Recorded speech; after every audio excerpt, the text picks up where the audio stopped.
Sobering Stein. This is the Ox and Q show. Ox, man, we're wearing our glasses upside down in this episode. What the heck's on your mind? When everything else is upside down, why not?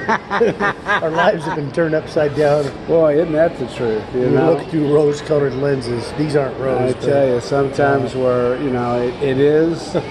You wonder sometimes why you're where you're at. There's no doubt about it. But God has a plan. Right. And we have to stick with that because that's what we have to go by. You got to cooperate. Yes. And for me, it's about being centered. And centered in the boat, right? We're back to that. I mean, the stern or the bow, never in the center. Yeah, I need to be centered because rowing with one oar and rowing in a circle. For me, I have to stay centered each day. And I picked up a new guy that I'm sponsoring. We talked today.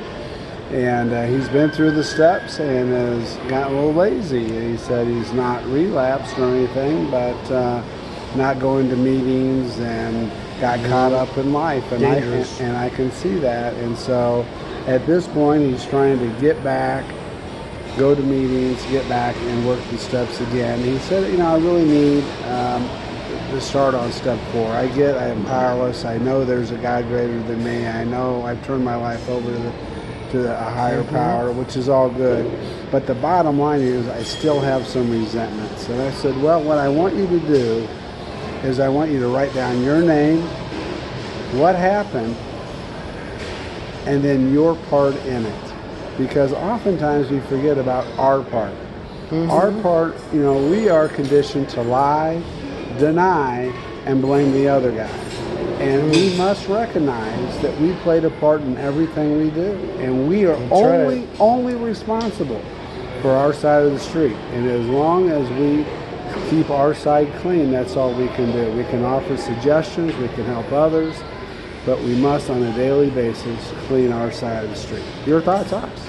Yeah, it kind of reminds me of the word forgiveness. We have to learn to forgive ourselves for the things we did in those parts, or forgive those who we're resentful about those things that we think about or write about or whatever. When we're on that step 4 and 5 and we're trying to get the junk out, we have to be willing to really take an honest look at what we're feeling. And sometimes we feel things that aren't really they're not even in existence.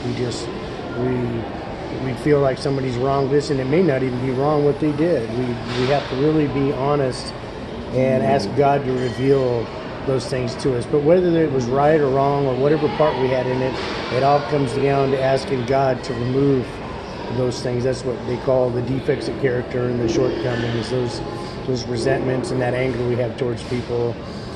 We can't move forward in our life until we get that out of the way. Isn't that impossible. So true? That's so true. Yes, it is. This has been the Ox and Q Show. And Q Show.